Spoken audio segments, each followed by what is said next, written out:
The chilling events behind the last house on the left. A true crime horror. This account is based on actual events that shook a small town to its core.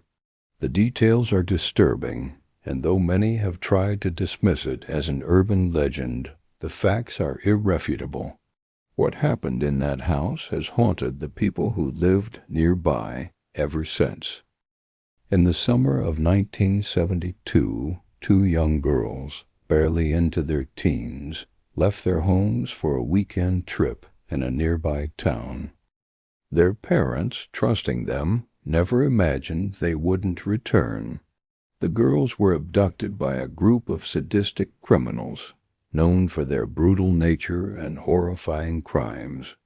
These men, driven by cruelty, didn't just rob or steal, they sought to destroy the most vulnerable. After capturing the girls, they subjected them to unspeakable horrors. The young girls fought back, screamed for their lives, but the criminals showed no mercy. In the end, they abandoned the girls, thinking them dead, left to rot in the wilderness. But fate had other plans. The criminals, thinking they had escaped unscathed, sought refuge in a secluded house on the outskirts of town. What they didn't know was that this was no ordinary house. The home belonged to the parents of one of the victims. The criminals knocked on the door, unaware that they were about to enter a house that would become their grave. They were welcomed in with hospitality, fed, offered shelter for the night. What they didn't realize was that the parents of the girls had already learned what happened. In a horrifying turn of events, the parents, overcome with grief, rage, and a desire for vengeance, chose not to call the police. Instead, they made their own judgment. What followed was a night of violent retribution. The criminals, who had thought they had escaped justice, were met with brutal punishment in the very house that had once been a home.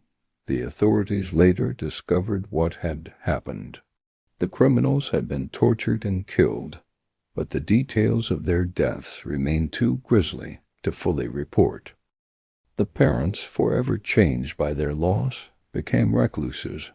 The town, shaken to its core, would never forget what happened in that house.